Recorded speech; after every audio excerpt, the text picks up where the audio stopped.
Hello. Welcome, everyone. Thank you for coming today and joining us for Creatio's Thought Leadership webinar. Today's topic is 3 ways to transform your customer experience and create a digital-first organization. And we're super excited today as our speaker, Paul Greenberg. For those of you, many of you in the audience are probably very aware of Paul. He's a luminary in the space, but for those newcomers, let me just share a brief little bit. Paul is the managing principal at 56 Group LLC, which is a customer-facing strategic consulting company, but he's much more widely known as the author and speaker behind everything CRM, I think often called the godfather of CRM. And his first book around the topic, CRM at the Speed of Light, has been considered by many to be, the Bible or holy book of CRM. So this has now gone through 4 editions globally in 9 languages. Super exciting there. And his latest book, The Commonwealth of Self-Interest, Business Success Through Customer Engagement, has been available for the last few years, and I highly encourage you to pick that up. With that said, Paul is an expert in all things customer experience, customer technology, sales and marketing alignment, and we're super excited to have him share his insights today on this topic. Thank you so much for joining us, Paul. Thanks a lot, Andy. Thanks, Creatio, and good morning, everybody. Just one quick housekeeping thing, Paul, for everybody in the audience. Yeah. While I know everybody will likely want to ask some questions today, please feel free to put them in the chat. We have an awful lot of material to go through. Paul's graciously prepared an entire presentation for us. So first and foremost, the presentation and the recordings and all will be made available to you in the audience, so no need to take notes on that. And if we do not have time to answer questions during the call, we'll do our best to respond afterwards. So with that, Paul, please take it away. We're anxious to hear. Well, I'll tell you what, I mean, this is, we've all obviously been sort of housebound for last year and a half or so, and people are sort of trickling back and forth. This is probably the 3rd time I've actually worn a shirt with buttons in the last year and a half, right? So it shows my sign of enormous respect for you, everyone out there. But so what I want to actually go through today is something, and there's going to be a ton of things I need to go through. It's really closer to 30 ways rather than 3, but I'm condensing them somewhat. And what you see in the presentation, a lot of it will not be discussed. I'll pick and choose as I need to, but it will be available to you through Creatio, as Andy said. And so feel free to contact them afterwards, and the presentation will be yours.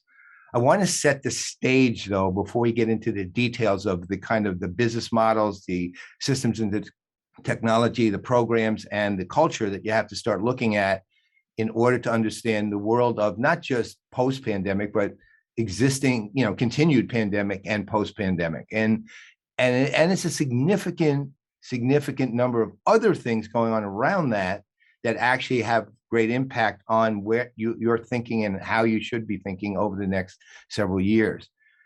Aside from the actual pandemic itself, we have to start looking at sort of what I'm calling a transition of power. And what that actually means is that, look, I'm a baby boomer, okay? And, I'm kind of at the upper end of age of baby boomers. So my generation is starting to leave, even though we're staying longer than most. And I'm 71, which means I'm theoretically 6 years over when I'm supposed to have left. We're starting to phase out of the workforce. And we're at the same time, Gen X, which is running a lot of the larger companies still, is tiny. And it's starting to think about some potential retirement. Millennials, look, like every baby boomer, I had all my skepticism around millennials years ago. And entitled, you're only 22, so your brain isn't even complete yet. It was literally like cynical kind of look, but I don't think that way anymore at all. Look, we're talking about people who are 40. They have families. They're in decision-making positions, rightfully so, at large enterprises. They are 36% of the workforce, the largest percentage of the workforce. We've consistently been that since 2016. Think about it. Look at the numbers under impact for a second. 73% of millennials are in decision-making positions in some way. 73% of those in the workforce. That's enormous. So understand, from a B2B buying experience, you're dealing with millennials. They may not be running those large enterprises, although in occasional cases they are, but they are making decisions at C-levels, and you can't ignore that when it comes to that. The second thing, when we just go to the broader consumer world, for the last few years, or the last couple of years, really, Gen Z is starting to actually enter the workforce now. And, basically it's been about 3 years that they were old enough to do that. Look, when we first started hearing about Gen Z, due to all the, their efforts around political change due to school shootings in particular, they were still basically, when it comes to their ability to have some consumer buying power, it was based still allowances from parents for the most part, right? Now they're entering the workforce. They have $143 billion worth of buying power in that workforce. On the B2C side, they're making those purchases with their own money in their own way. But what's really important about this transition is the way they look at research, evaluation, the way they look at content, the way they look at consumption, the way they look at creation of content is all, and the way they look at communication is all very, very different than the way my generation and Gen X looks at it. And to be fair and straight, they're having a much greater impact on our generations, mine, the older generations, than we are having on them. And if you're not attuned to the fact that those changes, the way that they look at purchasing, the way they look at thinking about things, the way they treat their peers, the way they do all of this stuff, the way that they look at purpose-built things, all of these things will matter greatly to your company, because within 5 years, we're not talking about an early transition anymore. We're talking about a mature one. Transition will still be going on. And if you haven't evaluated things and changed your models appropriately, you're going to have some issues. Look at that from a very simple standpoint. We've had a communications revolution that even preceded their transition to power, right? And that impacted all of us. And we know that. I don't have to get into the fact that almost every one of us, look, I'm sitting here, I'm giving a presentation. Look what's sitting right next to me, right? And it doesn't leave my sight. And again, I'm 71. So imagine the so-called digital native kids who grew up with that, not just there, it was basically attached to them like this, right? So, they are how we communicate, what we expect in communications, the time frame we're expecting responses, depending on the means of communication, what we communicate with, all of that has changed. Also, how we create, how we distribute, and how we consume content and information has changed irrevocably. And those are the things that drive every business decision that we have now. And in fact, drive the systems and technologies you're going to use, the cultures that you're going to have at your company, the models that you use, and drive the programs that you present. And also drive, by the way, how you're going to be in the cultural and model side, how you're going to think about expectations too, and we'll get to that. So I want to also get rid of a couple of myths in order to really get this stage set. I mean, basically, we're building a relatively elaborate set, just more than just that picture behind me, right? So you also heard through the pandemic, and we're all kind of wish it was over, obviously, but Delta has kind of escalated again, and we have to take that into account. But that the pandemic accelerated the race to the finish line for digital transformation. And I say that is a load of crap. It's not what happened. What happened is it accelerated the use of digital tools, like we're on one, Zoom, Teams, you name it, several others, but you get the point. The tools we communicate with are digital tools, but that's not what digital transformation is. Digital transformation, remember what I said about changing business models, culture, understanding and aligning yourself with how those changes out externally are going on. That's what digital transformation is. The use of the tools is just one aspect of it. The development of systems and technology support and enable that kind of bi-directional communication we need, that creation, distribution, and consumption of content we need. And so we haven't gotten to a point where we're racing to the finish line. You know what we're doing now? We're racing to the starting line, right? And so we're beginning, the thought is going on, the need to make these changes is going on all across the enterprises, mid-market, even in small businesses, on how to deal with all of the changes out there. But we're really in a race to the starting line now, and don't assume we're toward the end of some process when it comes to digital transformation. So the question then becomes, all right, well, assuming you buy into all of that, and I have no idea if you do or you don't, because I can't even see you and I can't read your eyes either, right? So, but imagine this, right? Ultimately, one thing: you and your customers need to be happy about results you're getting, and also about the things you're doing to get the results. And I mean, I'm not using that word just as some broad, emotional, kind of nebulous word. You literally have to feel happy about the results. You have to be glad that you did the things the way you did them, and the customers have to be glad that they're engaging with you. Now, I want to distinguish between that, and we'll do that a little later when we get to some of the first sort of one of the short little case studies in the course of this. I'm not talking about be delighted by you. Okay, I'm saying have to be happy that they're engaging with you. So the question is, how do you put those things into place that actually foster the engagement with the customers, given that their expectations are different than they used to be, that the way they think about things is different than they used to be, and the fact that the younger generations are starting to impact buying decisions in ways that will affect you. Now, I will tell you one thing when I say that. You're talking, that's where the systems and the technology can enable what you need to do. And we will get to that at a point in this discussion. But I want to get to the other aspect of this first, because there's no substitute for doing the tasks that need to be done in order, and developing the strategies and programs that need to be established in order to foster that engagement and communication. Understand one thing though, without the tools and the technology to both foster the actual communication, capture the data you need to understand what the communication did, and then use that to get an insight to come back with an improved version of what you just did, it's not going to work. Okay, so all of these factors come into play when it comes to thinking about engaging with your customers. All right, so then the question becomes, well, don't you mean customer experience? Now, look, honestly, I'm an English and journalism major, okay?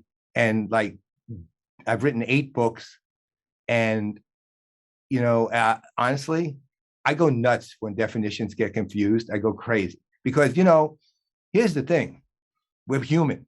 That's how we communicate, with words, right? And with those words, we form sentences. With those sentences, we push forward concepts and ideas, and the other person hears what we're saying, and they interpret those things in their way.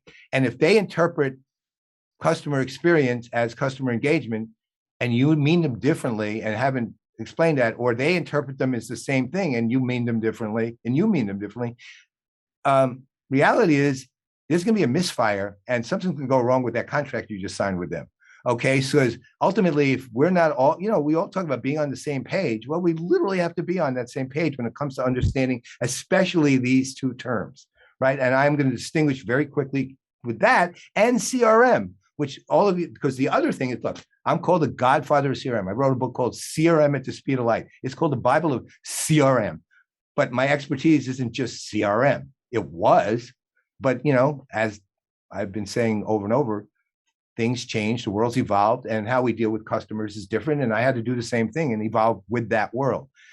But CRM is still critical. When I was back, I've been in the CRM universe for over 20 years. Okay. And back when we were in the beginning of this thing, we were all pushing for CRM as a philosophy, as business strategy, systems, technologies, programs. It was like a big strategy. I mean, big deal. Ultimately, though, in effect, you, the market, spoke. And when you think CRM, what do you think? I know what you think. You think CRM system, CRM technology. That's what you think. You see sales. If you're reasonably sophisticated, you'll think sales, marketing, and customer service, not just sales. Sometimes you just think sales and CRM are the same thing, which they're not. But the reality is CRM is an operational requirement of business. It's not a nice to have. It's not a need. It's not a, well, we'll try. You have to have it at this point in order to actually succeed in business, no matter what size company you are. And the reality is that what it functions as is an operational core for a much larger world around customer experience, customer engagement. But without that core, it's like ripping your heart out. You can't ultimately, how are you going to capture the data? How are you going to do the analytics? How are you going to define the operational requirements, the processes you need? That's all through CRM systems, and you consequently need them. And look, a lot of people then say, well, it doesn't mean CRM is dead and it's now CX. No, CRM is a $48 billion industry and growing every year. Look, I have been in the CRM world since the 90s, okay? And here's the interesting thing. If you look at data of CRM growth, even in the recession, it grew. It didn't, every other industry in the universe declined. It grew to the point now where it's the largest business technology, software technology in the world. And so, you're talking about something substantial and necessary, but it's not customer engagement and it's not customer experience. The way I define it is CRM is the only science of business that attempts to reproduce an art of life, which is how customers behave, right? They're identifying behavior in people. Right. And then again, doing it through analytics, doing it through all the things I described, they can enable better results by doing that and also help your business to run operationally well. This is kind of what it is. This is a long and clumsy contemporary definition, given what the market wants it to be, which is the system and the technology. So I'm not going to read it to you. It'll take half the presentation just to read that definition. So, but please read it. I'm going to leave it up for a second. Read it through. I'm going to move on. Okay. It's like really a second. So moving on now. All right. So now we're going to look at customer experience. Now, Bruce Temkin, who, as you know, works for the Qualtrics Institute now, but was also probably the leading customer experience. I'll call him leading customer experience analyst, the leading customer experience thought leader and one of the smartest people I've ever known. This is what he calls it. The customer experience is the perception customers have of their interactions with an organization. My definition of it is this: how a customer feels about a company over time. And it is that, and you know that. Look, if I say to you, what do you think a company, if I say to you, tell me about a company that you love, you probably are going to come up with something, right? Or the company that you hate, which is you're more likely to come up with something even than that. Right. But the reality is you'll come up with something that has an emotional tinge to it. Right. But it's not the same as like, if I say a company you love, it's not like, tell me a company you love the way you love your spouse. Right. It's a company you love because they do what you needed to do. Right. But it's how you feel about the company. And none of that happens in one moment at one point, unless it's absolutely obscene. And look, there's a reason why you don't hear things called systems of experience, because there's no technology that enables that, right? There is technology with engagement, however, that does. And we'll get to it in a minute. But ultimately, the principle that guides everything related to customers this is the one I've had as a mantra for 20 years, and this is it. If a customer likes you and continues to like you, they'll continue to do business with you. If they don't, they won't. And it's as simple as that. It's complex because each person's an individual. We're living in a world where personalization actually matters, where even humanization matters. And again, we'll touch on those things. But ultimately, this is pretty much it, right? And it's how you work with companies as a consumer, and it's how you hope your business will work and that the customers are going to like you. And that gets defined by purchases, right, of your products or services or whatever you're providing. I'm not going to go through this right now. This is Bruce Temkin's component, but that's one of the benefits of actually getting the full presentation from Creatio. But I am going to go through customer engagement. And look, my book, if you remember, the latest book was on customer engagement. And the definition you see on the top left there is the definition that matters to me, as far as I'm concerned, is the definition of what engagement is. It's the ongoing interactions between company and customer offered by the company, chosen by the customer. Now, what does that mean in short? Look, the one part's pretty obvious. It's not engagement if it's not ongoing. You have a one-time shot, doesn't work. All right. So the question becomes then, assuming you're all bought into the idea that ongoing interactions helps define the idea of engagement, then what does it mean when it says offered by the company, chosen by the customer? Well, here's the deal. If you're a company, any company in the world is born with constraints right away.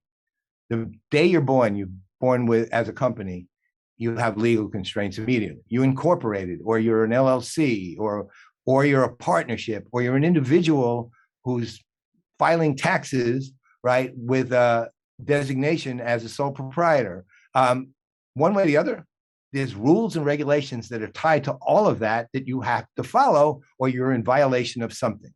If you have a building in the day you open, there's health codes and electrical codes you have to follow.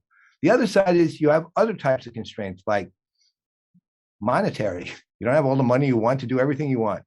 Labor. You don't have all the people you want to do everything you want. Time. There's only so many hours in a day, et cetera, et cetera. Those constraints, well, the problem you got is you're going to live with those constraints your whole life as a company. And your customers really don't care that you have constraints, because they want what they want from you. Because here's the other side. The customer has a job they want done that you're going to help them with. In other words, look, they don't want to, the old saying about jobs to be done, which is actually a very valid way of looking at things. It's outcomes based, right? You're not looking at the hammer. You're looking at the fact you need to hang a picture on the wall, right? That's the job. Now, if something better than the hammer comes along, you'll use that. But typically, you're going to buy a hammer and get a nail and do that. So the question becomes not, do you provide me with a hammer? The question is, what do you provide me with that allows me to hang this picture on the wall? That's jobs to be done. Customer, when they're doing something, has something they want you to do for them. Whatever it is, I want you to provide me with this product so I can do this thing. I want you to provide me with this service so that I can accomplish this task. I want you to do this for me because I don't want to do it, but it's a job that I have to accomplish. That's pretty much the way they work with you. And that leads to something very interesting when it comes to engagement, meaning they don't, you always hear all day and night about, delight. And you hear all these companies say, our job is to continually and permanently delight the customer. And you know what? The answer to that is not true, right? That's not your job. In fact, that's a stupid actual way of looking at things. You know why it's stupid? Because A, it's literally impossible to achieve. You can't delight a customer nonstop, because if you delight them for a month in way X or way X, Y, and Z, their expectation is you're going to always do this to delight me. And then all of a sudden you have to change, because not delight anymore at that point. And if you don't do it, they're disappointed, right? And that's not good. It's not horrible, but it's not good. You know what you need to do for customers? Make it convenient to get done what they need done. And the word convenience is not being loosely used here. You have to the customer comes to you to do something, make it as easy as possible for them to do it. Look, this is literally a UPS store in like a half a mile from here. I love this store, and I love it during the pandemic as well as not, right? As well as prior to. You know why? At the store level, not at the global level so much, at the store level, they only have one task: get you in and get you out really fast. And I want you to think about everything that goes into that. One, the setup of everything. On the right side of almost every UPS store you ever walk into are shelves with stuff you need to pack things, right? Then there's a counter. And if you've got an Amazon package, you already probably have a label. And all they do is they say, Amazon return? You go, yeah. Scan, okay, see ya, we'll take care of the rest. Or if you don't have that, because sometimes you have an Amazon package where you only have the label. They package it for you. Or you walk into the store, they fill out what they have to fill out, you pay them, and they still take care of the rest. You just leave the package, don't worry about the labels, don't handle all the labels, they get it out, and it's out. You're in and out of that place in 3 minutes, right? And do you want to hang out in a UPS store? Of course you don't. You're there for a very specific purpose. But when you do it that well, and you do it effectively, and you do it to make it completely convenient so I can get on with my day, right? You have like FedEx is not so easy. They make it a little harder, right? Consequently, I don't go to FedEx unless I have to. right? Meaning somebody gives me a FedEx return. Beyond that, I always go to UPS and I go to this store, right? I know the people there, they're really nice kids, they do everything well. In the pandemic, they've handled it quickly. They have shifted things so the efficiency is there. But the key is that they're making it simple for you as a customer to do it in the way that you probably feel would be most convenient for you. You in, you're out. Another way this kind of works now, and this actually is problematic for like technology vendors, really. I'm an industry analyst as part of my work. And in the past, in order for me to get some really in-depth information about a technology vendor, I would go to their conference. That would involve me getting on a plane. It would involve me going to the conference. There would be 3 other conferences I couldn't go to. And in the meantime, what happened would be I'd be spending my time in meetings. I'd be listening to speeches. I'd be going out to eat. I'd be hanging out and seeing friends too. But all of that was wonderful. But 3 or 4 days out of my life, nonstop, and everything else going on around that, couldn't do. Now we're in a virtual world, and here's a big change. There are those 4 conferences. I can literally attend all 4. You know why? Browser 1, that conference. Browser 2, tab, that conference. Browser 3, tab, that conference. Just put up tabs and go. That's the downside for the vendors is I'm not giving them my sole attention. The upside for me is I'm learning what I need to learn from all those companies. So I adjust, but I want you to understand where I'm coming from. I'm coming from the customer side here. I'm adjusting according to my need as an analyst, not their need for me to be there solely, right? And that's really how we do work. It's not great that we don't fully treat them as our partner in these things, but at the same time, it is realistic. So what we need to see is always convenience. But see, that puts some pressure on the vendor too, because we have had a world where change has been dramatic over the last year and a half, and people have gone through hardships that were very much unexpected until things hit. And you've seen then, what does that mean you've seen over that world? I guarantee people who, for either you've lost people, you've seen people get sick and their job, they couldn't do their jobs, they went into financial hardships, they were at home, and then all of a sudden on a different level, all of a sudden, fact that they're homeschooling their kids, now that their families and their work were completely intermingled during a day, and it was hard to separate the two, and it was tough on the kids, and then you had to work with, there were all kinds of things that led to some real difficulties for people who you have historically known as your customers from a business standpoint. But now all the personal hardships that entered their individual lives took root, and it impacted how they were doing things with you. Their attention spans were much shorter, right? They needed to get things done. They need to get things done even faster. They needed it not to go wrong because they were on the border, they were on the edge of freaking out anyway. So everything kind of had to be different. And companies began talking a lot about, if you noticed, there's a lot of discussion, especially in our universe, around empathy. That was, look, for one vendor last year, I did 3 things: a webinar, a speech, and an article.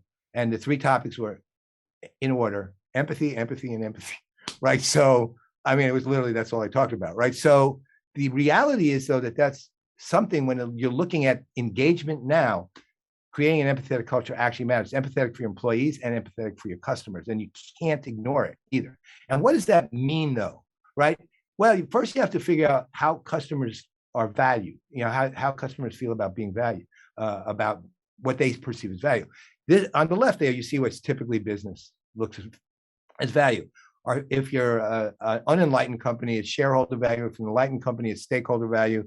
If it's revenue, it's profitability. It's all those things you see: year-over-year increases in your annual revenue growth, blah, blah, blah. But that's not what customers feel is value. Customers' idea of value is feeling valued. Show me that you care about me. Show me that I matter. Not that we demographic matter, I matter. Yet you got 1 million customers. You don't know every one of them, right? So how the hell are you going to do that? Well, there are ways. Now, on the one hand, a lot of what we hear, and this is the data-driven side of it too, is we talk about personalization. And you take a CRM platform or an engagement platform or a platform that allows you to build in that has analytics back end, well, basically, given our host, our host platform. And that's where you can start driving things like personalized insights, right? And that matters. Now, that's not the same as humanization, and we'll get to that in a minute. But that basically says, you know what? You understand, as a customer, I feel if you've done this right, you've captured this data, you've understood me, my interactions with you, you've seen me on social, you've picked up some of that data.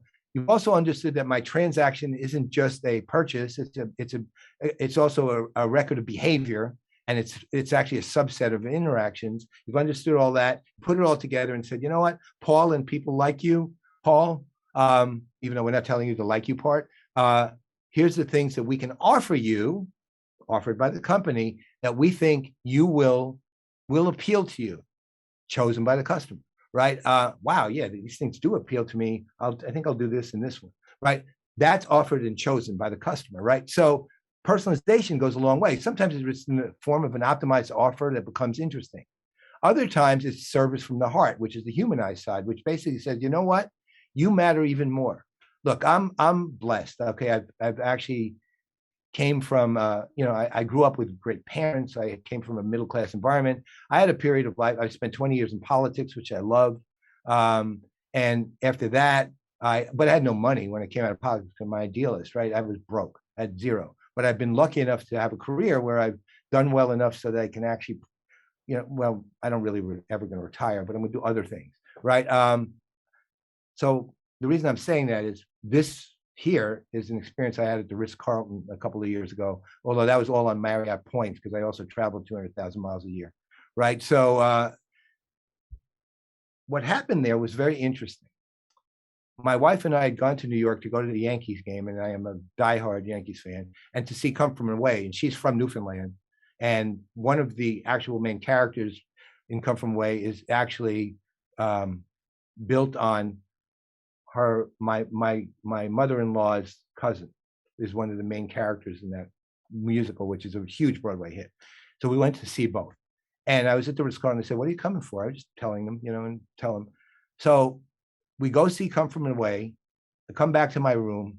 We come back to the room, and that night, hanging on the door is a bag. And we look in the bag, and it's a CD, literally a CD of Come From Away. Now, of course, I don't use CDs anymore, but the gesture was amazing. It said, I hope you had a great time at the play, at the musical. Then the next morning, or next after, we're getting ready to go to Yankee Stadium, hop the subway to the Bronx, and they walk in the room with what you see on the right. Now, I want you to realize, you see that Yankee thing? That entire thing, including the blue and the white logo, is made out of chocolate. The whole thing. And you see those macaroons there? They're gluten-free. And we had, in passing, told the manager at the bar that my wife was gluten-free. And they remembered. That's humanization. They made it not just, this isn't data-driven. Well, it is, because they capture data, but it's captured in person. But it was human. And it just had a huge impact on me. And it's also, though, where you get that extra layer when it comes to empathy. Again, it's not like empathy, we feel for you. It's empathy, we understand you, right? We understand what moves you in some way. I'm not going to go through this because this is funny, but not totally germane. Well, actually, there's one aspect of this. Ryanair, everybody does, right? And in 2013, they had 2 profit warnings. I think I will go through this. And, like them, they're like, you pay very little, you get what you pay for, and you get very little back. Ryanair decided, when the board of directors went nuts, saying, you've had 2 profit warnings, you need to fix this right away. Michael O'Leary, who's the chairman, is known for being very straightforward and very blunt about everything. Said, all right, we'll add a customer-centric program. And the things you see there, like free second bag in cabin, which we all expect when we travel, that was added. The ability to bring your cell phone on the plane was added, right? Not use it, just bring it on the plane, right? So you couldn't even carry mobile devices back then. And it worked. 1 year they turned around. And but this was not didn't have a cultural impact. This is to them just a tactic to bring the revenue back up. So look at Michael O'Leary's comment. I'm not joking. That's the real comment. If I'd only known being nice to customers was going to work so well, I'd have started many years ago. Now, I mean, that is literally the antithesis of empathy. It's basically customer centrism, that so-called let's do something for the customer was just a tactic to help revenue get better. That was it. That's a difference. And I won't go into that. So what does it mean then? What does empathy mean? Now, look, there are a lot of elements you have to pay attention to when it comes to culture, and you can see them here. You have the empathetic culture, respectful, trustworthy, human. And the three non-empathetic actually play directly to empathetic. So for the purposes of time, I won't go through all the elements, but I will go a little bit into the empathy side because it's necessary, and it gets us to the next stage of thinking about the business models and the programs that we need to look at. Now, I do want to say, though, and I will argue with you this later, stop talking about transparency and authenticity because it's just a buzzword, the way you're using it. It's not that they're not things you need to do, but first of all, let me put it this way. That's not a cultural benefit, right? Not a cultural requirement, transparency. You know why? Because you're a company, and by the very fact you're a company, you're never fully transparent. Because by law, you can't be fully transparent because that would lead to insider trading, especially if you're publicly traded, right? So authenticity is just a buzzword. It's being used nonstop. You know what I say is the better word if you want to use a buzzword? Honest, not authentic, honest. Right. And honestly, saying you're authentic isn't honest, right? Because I guarantee it sounds like you're selling something half the time. So be careful here, right? Honesty is a much better term because it means something real. Authenticity doesn't mean, yeah, we're real. Look, no, the customer doesn't care whether you're real. The customer cares whether you're going to answer tell them what they need when they need to, even if it's not pleasant, tell them, let them know. And that's where so-called transparency is. Again, it's not real transparency. It's basically you're giving an honest answer to an honest query about something, whatever the hell it is. And it could be a big scale thing or a tiny little question. All right. So I'm going to skip past this and go straight here. I want you first to look at empathy itself and understand business empathy is not the same exactly as personal empathy. It's related. Don't get me wrong, but it's not the same. And the thing is, if you look at the studies on empathy, you actually find there are three kinds, right? And I don't think I really go through it here. I don't. But the three kinds work this way. One of them is sort of this, it's sort of this empathy that you understand the mindset of other people. You're in their shoes, but you're more in their, you're more sort of on the laces. You're not really in the shoe, meaning you kind of, you know what their moves, their next move, so to speak, because you understand their mind, but you don't have any emotional connection to that. Now, unfortunately, you could be a serial killer and be empathetic that way, right? Right, which is a bit of a problem because you don't have any emotional connection to it, right? Then you have actually emotional empathy. And there's a very simple way to describe it because I know 90% of you are going to respond to this, even though, and I'd love to actually see this on your face, which is, how many of you see an ASPCA commercial and turn it off immediately? Just can't watch it. Right. Everybody, pretty much, because you're watching animals that were tortured, and it just kills you, right? And me, I'm that way. And I know everyone here knows exactly what I'm talking about. I don't care what country you're in. There's an equivalent of that in your country where you watch a commercial from a well-meaning organization that makes me hate at this point or start to, first of all, I won't give money to the SPCA because they also put down animals. But secondly, what's her name? The one who sings the song. Sarah McLachlan. Sarah McLachlan. I won't listen to her anymore. I can't because I associate it with that, right? But that's emotional empathy. And the problem with emotional empathy, purely emotional empathy, is you are frozen. You're paralyzed by the emotion. You can't do anything about it. It's actually the combination of those two empathies. And this is, by the way, I'm literally reiterating a million studies on empathy here, right? I did an enormous amount of research on it, and not primary. I'm not a behavioral scientist, but of secondary research on empathy. And this is, let's call it generally accepted knowledge in the world of people who study empathy. So that the combination of the two is the real empathy, that you can see how people think. You can sort of, you understand you understand, you don't get invested in, but you understand in how they feel, and you are moved by that intellectual and emotional combination to action to help. That's the real empathy. Business empathy effectively is a corporate version of that, but is obviously somewhat different because you're dealing with a large number of institutionalized or things and individuals. And this is there's an organization actually called the Empathy Business, and that's their definition. But I think this is kind of limited. By the way, we define corporate empathy, not compassion or sympathy, as the emotional impact the company has on its people, staff, and customers, and society, the next generation. Right? In other words, it's something long-term and ongoing. You know, there are a million examples of great empathy out there. I'm going to show you a really hardcore business empathy example. It's not one that you would typically associate with empathy, and that's why I'm showing it to you. Right? And these are the things you need to do if you're being an empathetic business.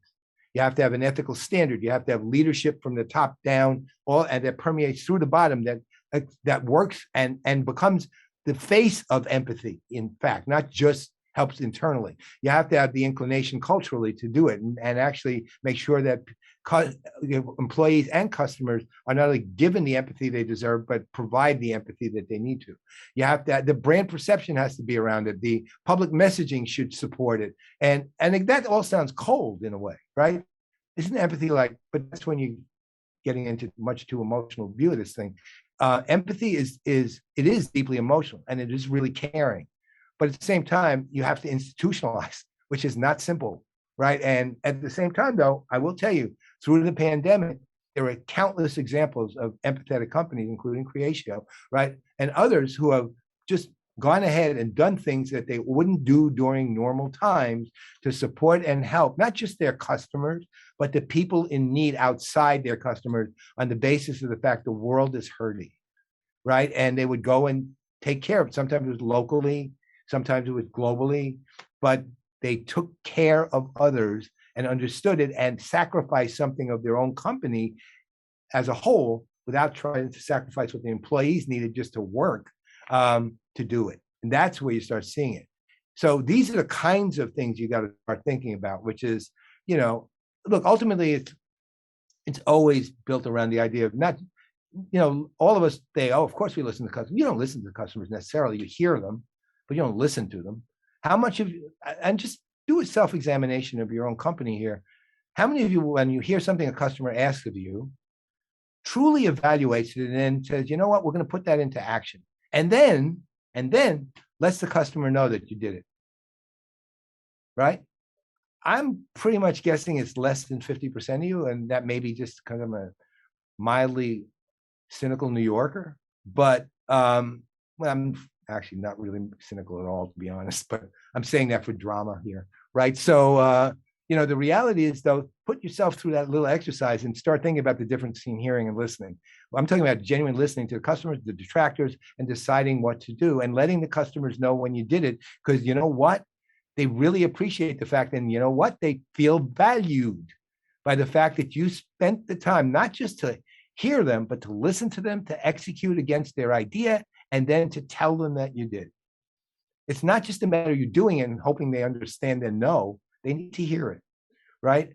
And you know, the rest of this is pretty option. You know, it's pretty obvious. You have the policies of the company are going to matter when it comes to empathy, which is the ones we are talking about nonstop at this point: corporate philanthropy, diversity, you know, ethical systems, things like that. Your board needs to actually be empathetic. I mean, it's a whole discussion. And this is the example I'm going to use very briefly when we get more to this. There's a company called Sandvik. I don't know if you know them. About, I want to say they're currently 11 billion or so, 11 and a half. I have 10 and a half on here, but to be perfectly honest, they didn't update that. So it's 2 years old. So I'm at this point, I do know they grew, and they grow to about 11. They do a lot of mining and manufacturing equipment, and they have 100 other kind of businesses. They're you know, Scandinavian company. They're global in scope. they're one of the best companies on the planet when it comes to actually being a professionally empathetic organization. You know, they make their code of conduct available to the public to be held accountable to it. This FTSE for Good index is basically says how much are you, and again, we're not talking transparency here, we're talking honesty. Okay, I'm even if you can say, oh well, they're being transparent, they're giving this publicly. Look, transparent. If you're giving out these things publicly, it doesn't mean you're being honest about them. It means you're just telling somebody something. But they are being completely honest about these things. All of these different factors, their environmental efforts, their social efforts, their governance, and how that's changed. There's 300 criteria that you have to pass just to get on this index. It's really hard. There's very few companies who are successfully on this index. And it basically said, you know what? You are a good, honest company who believes in their customers, believes in also that you are a company with a purpose that goes beyond just making money. We appreciate that, and you get your appreciation as being on the index. They have been on the index for years, right? And they're remarkable. And you know what? That's very profitable, right? If you want to look at the sheer business result, which I don't. I mean, I do this because I'm talking to a business crowd, but to be perfectly honest, even though I'm considered a business guru, I've always hated business. I just don't like it. I mean, I would be the Yankees announcer if they gave me the opportunity and just walk out of any presentation I was in, just so I could do that. If they said, "Hey, Paul, come on, but you have to leave now," I'd say, "All right, everyone, see you." You know, but the reality is, this is still true. Okay, I don't promote that to when I'm advising these companies, and I advise lots of companies globally. As that part of your messaging, don't say, hey, you know what? Sustainability makes you profitable. No, the world needs it, right? We need a lower carbon footprint. We need these things. You have to be a company with a purpose, a company that actually cares, right? Not, oh, well, we're going to make more money doing that, right? So, and you probably will make more money, but treat it as a byproduct of this. But these guys have been very profitable. They've never, ever had an issue. They are incredibly well regarded globally. Look them up, SANDVIK. They have an English annual report. It's in English. It's multilingual. You know, so they have an English version. Download their annual report. It's actually worth your time. All right. So that's customer engaged. And I'm not going to go through this now. You heard my story, the customer engaged, and that's empathy. But this is the human side. What I want to do now is go to this. All right. So what have we established? We've established that you need CRM systems at a core to actually communicate with bidirectionally, capture data, analyze, understand your customer to give them the kind of personalized experience that allows them to love you or like you at least over time. And you're providing them with the type of things they need to get their jobs done. And you've built an empathetic culture. The question is then, what's an effective business model that can work with all of this? All right. Now, obviously, this is a slightly facetious title since I have no clue what's going on other planets with their business models, right? So haven't been there lately, other than occasionally want to go, right? So, but what I'm going to talk about is something that might be near and dear to at least the younger people in this crowd, but also something I do, which is this: the PC and video gaming industry. You might go, what? What the hell does that have to do with anything? Well, aside from the fact I'm an avid gamer, which I am, and you'll actually understand that in a minute. I've been speaking on this topic since this was a prototype of a business model. You know, the first time I ever gave a speech, I was the only independent. This is something I'm sort of perversely proud of, I guess. I'm the only, according to what they've told me too, I am the only non-Gartner analyst to ever speak at Gartner events. I've spoken at 4. Right, 4 in a row. I haven't spoken in years, but it was years ago. And the first speech I ever gave was on this as a prototype in 2005. Okay, and let's say very well received by the Gartner, customer crowd there, about 700 people. And so, but here's the thing: this is not a small vertical. I mean, look at these insane numbers. Remember, I was very proud I'm godfather of CRM, so therefore $48 billion, I have a $48 billion child, right? So, or godchild, right? So, and then I look at this and say, wow, that guy's really big. That's a 300-pound lineman over there, right? So it's $189 billion generation of income, of revenue rather, this year. That's PC and video games, both. PC is still a big gaming industry. Look at the number of gamers. These are people who are actively gaming at least at some point during a year. Again, either on console, on keyboard and mouse, whatever, but they're actively gaming. 34% of the entire world is gaming. And some of the people, my generation is gaming, by the way.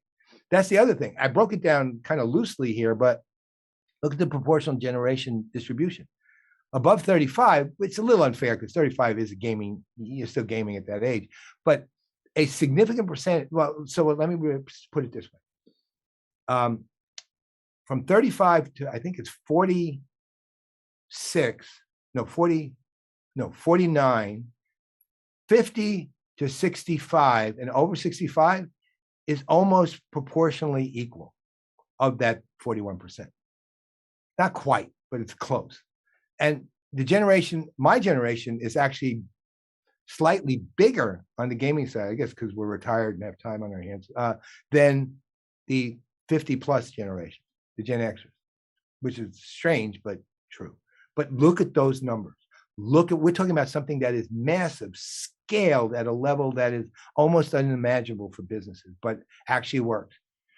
What I've developed is a business model that takes into account a number of elements. There's really 11, but you'll notice there's a 5A there. But the core of this model, again, read the elements and we'll actually cover a few of them as we move along. The core of this model involves two things: content creation, distribution, and consumption. And you know how we were all talking about low code, no code these days? And if you're looking at that from the outcome standpoint and the use case standpoint, as opposed to the code, which, personally, I'm not a developer, so I don't care about the code. I couldn't care less about it. And actually, anyone who cares about no code doesn't care about no code, because the whole idea of no code is people who don't care about code, right? So, and don't want to code, right? So, but I want you to think about that. What that actually involves is what what analysts call citizen apps, citizen development, meaning a line of business person can create a tool or an app or a microservice, if you possibly even know what that is, right? Create something that they can use to help them do what they do. And they can do it from a platform with tools that they're provided to do it.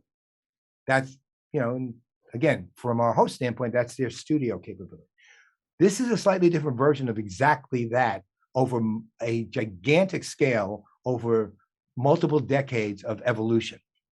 And so the key is that you're dealing continually. If you look at all of this, what does it say? Multiple places: co-creation and consumer products, services, co-creation, content creation, distribution, consumption platform built with citizen creator tools, which is not the same, continuous, highly personalized, data-driven experience and engagement, ecosystems, customers as partners, not consumers, right? Those principles, those elements of this business model have wildly succeeded, and I'm going to show you exactly how.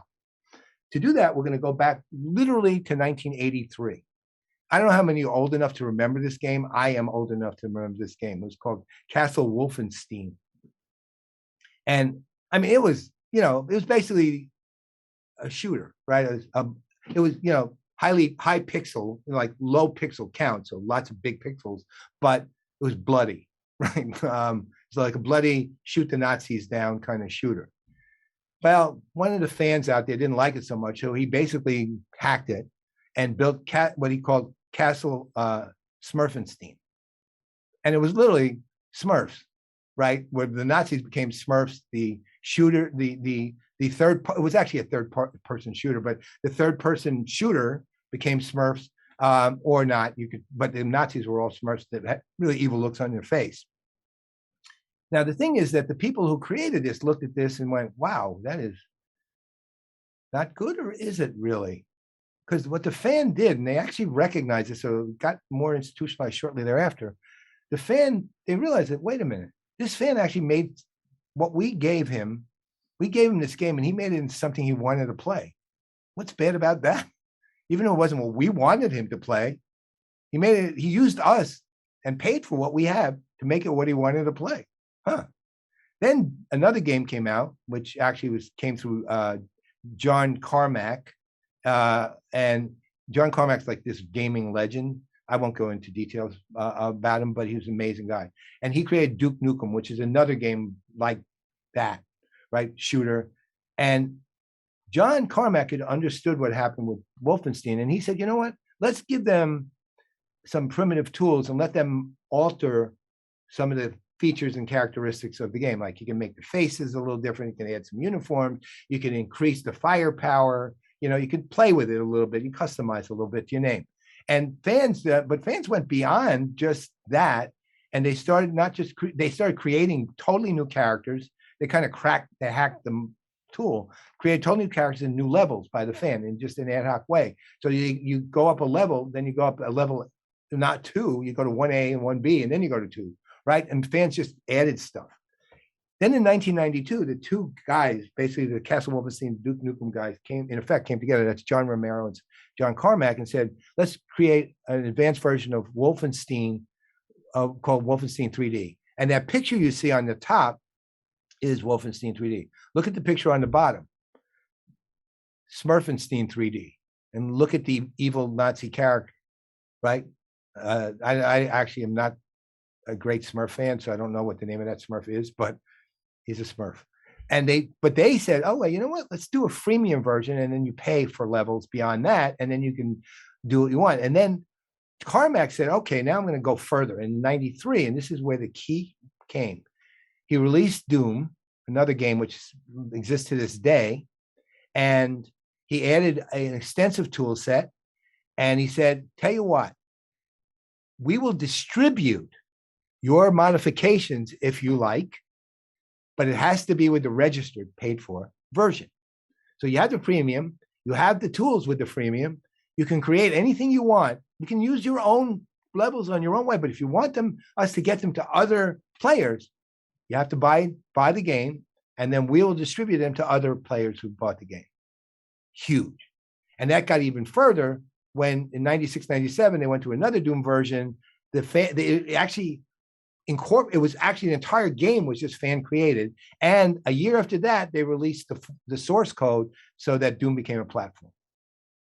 I mean, I don't know. Paul, I hate to interrupt your train of thought, but I think we're running short on time. Just so you're aware. Well, this is me, Tip. No, I know this is good. Well, letting you run, this is great stuff. But just I know you have some key points you wanted to make, so I just want to. Yeah, sad. I'll tell you what, people. As many as you want, try to hang in with me a little bit. I promise I'll keep you to maybe 3 or 4 minutes over. I won't go any further. I promise you that. Okay, so actually, these points 1, 2, and 4 are the points we just covered.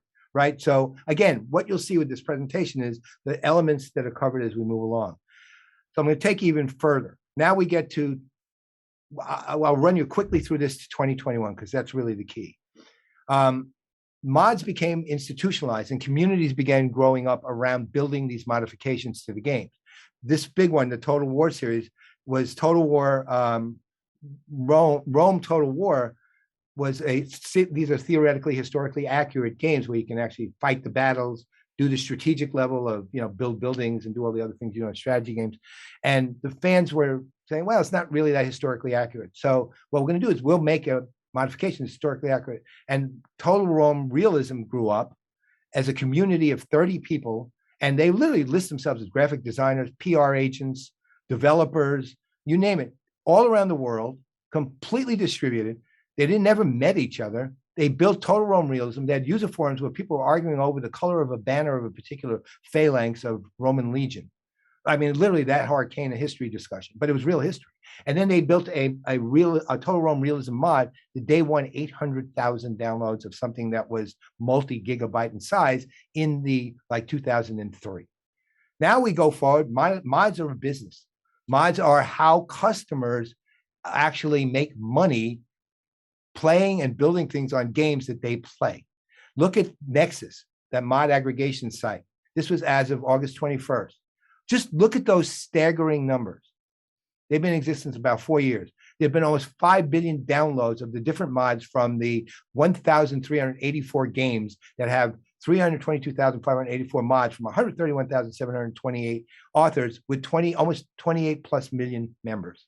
I mean, those numbers are staggering, and it's not the biggest deal. And now we're going to go to the biggest deal. All of these things apply to that. Active social participation, evangelists, ecosystems.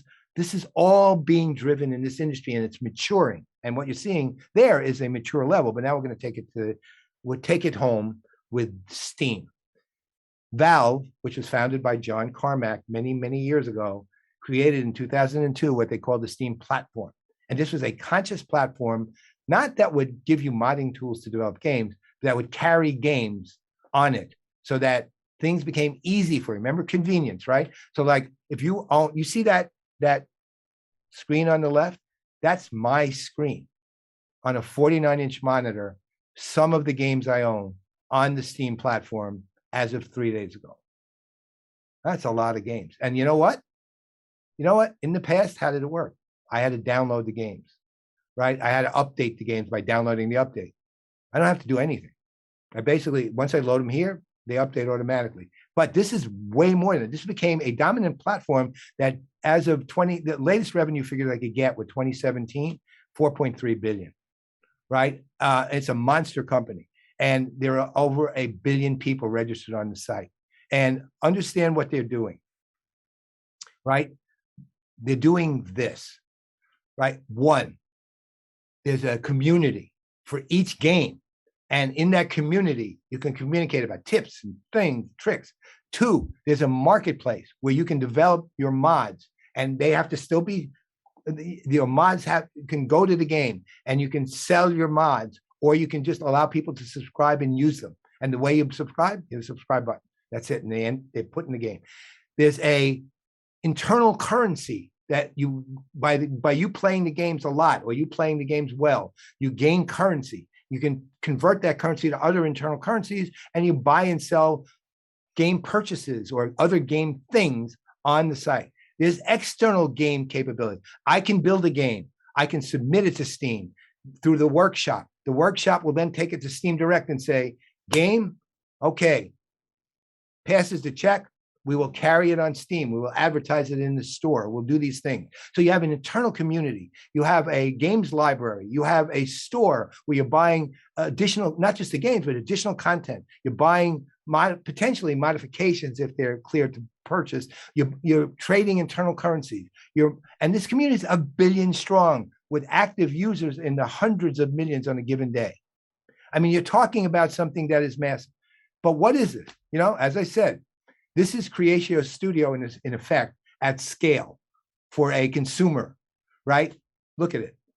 It's giving you on this, not only do I get to play the games, not only is it convenient to me and allow me to do, not only can I talk to other people like me in a community, but it gives me tools to create the content. It gives me channels to distribute that content. It gives me the means to monetize it, and it just takes care of my business for me. I mean, that is a model for business. And the interesting thing about all the elements, and it's a shame because I can give a whole presentation on the elements alone, but the interesting for the model for business is that you can apply what I showed you with those elements, even though there is an actual framework you can get to. You can apply any of those elements to any vertical in any way, and there's a million ways to do it. Someday, if you're ever interested, let me know. I'll have a conversation with you and tell you how. But understand the foundational pieces here. This is a world where we're living in as the world is evolving and changing, but fundamentally we're dealing with platforms and ecosystems. And if we don't start thinking in those terms, your business will hurt. You're also at a point where you have to align those platforms and ecosystems to the changing mores and means and approaches and expectations of this evolving younger customer base. You have to make sure that mutual value exchange is always going on. You show that you value that customer in whatever way it is. And the biggest way you can do that is by making it convenient for them and providing them with the kind of specific things that they need to make their job easier when they come to you, right? That's what the personalization side is. Finally, understand there is a strong two things you got to deal with. Your culture has to be able to support and sustain that, which means your employees have to be supported and sustained. Your customers have to be supported and sustained with the cultural backdrop and cultural power to say, you know what, we will reinforce these good things. And that's where the empathy comes in, and where you begin to show your real value to your customers and your employees. And finally, understand this is where where processes and technology come in. Look, I'll put it in the simplest form. A lot of what your customers are doing don't need your personal intervention. They just need to be able to do it easily and quickly. And here's the thing. If you look at all the studies existing out there on service interactions in some way, 90 and 95% of those service interactions, and that's literally depending on the study, but it's never lower than 90 and never much higher than 95, are just queries, just questions. Here's the deal. 98% of those, as long as you're cognizant of them, of what the question being asked is, and the means they're asking you to communicate the answer back is, 98% of those can be answered through automation. Your business processes can be automated to just take care of them. And I mean, 98 is actual legitimately reasonable percentage of this. But you have to understand the two things, and this is what I'll end with. One is, because I'm presuming you've done some of the other things, provide them with the tools they need, those kind of things to make their job easier. But when they ask you that question and they email you, hey, would you please text me your address? I need to do this, blah, blah, blah. You don't hit reply on the email. You text it, right? That's what there's two things in that you can always have to be clear on. And that's why omni-channel is an important concept, an interesting one, but an important concept. You answer the question, and you answer it via the medium that they're asking you to answer it. You take care of that, and that's all pretty much automatable, and you capture the data, and you use the data, and you apply it to those customers, you win. You don't do that, you might succeed a little bit, but for the most part, as that world evolves, where those kids are being dependent on kind of real-time and quick response, and results that, look, they may have been entitled when they were younger, but they still want you to value them when they're older, as we all do. So now it's time for you to, step up and start thinking ahead and start doing this kind of stuff and it's hard, but it's not impossible. And so I will leave you with that. Thank you very much for the time. I know I can go on forever. Again, I'm a yappy New Yorker, but I appreciate your willingness to listen. Oh, Paul, thank you so much. I mean, certainly we would love to be able to go on indefinitely and continue this. And next time we'll have to allocate even more time. I know there's a lot of good questions that have been submitted. We'll make sure Paul gets to see those questions. And as we shared, we will provide all this information in follow-up. I don't know, Paul, if you can advance a few screens here. Oh, here's information about how you can contact Paul. Don't worry about that. Additionally, for our audience, certainly we'd love to have you trial our software and begin the customer engagement that Paul's just been sharing with all of us. Here's a QR code for that. And certainly when we talk about that on the next slide here, Paul, on the marketplace of ideas and the ability to distribute and monetize and everything you just touched on, we're sponsoring a no-code hackathon. So our citizen developers, our developers, our business analysts, folks that are of interest in this space can do exactly what Paul just talked about in the gaming world. Take our no-code platform, build something, win a prize, put it in the marketplace, monetize it. And as always, this as well as other content can be available if you subscribe to our YouTube channel. Thank you again so much for joining us today, and we look forward to having you join us on future ones. And thank you again, Paul, as our speaker.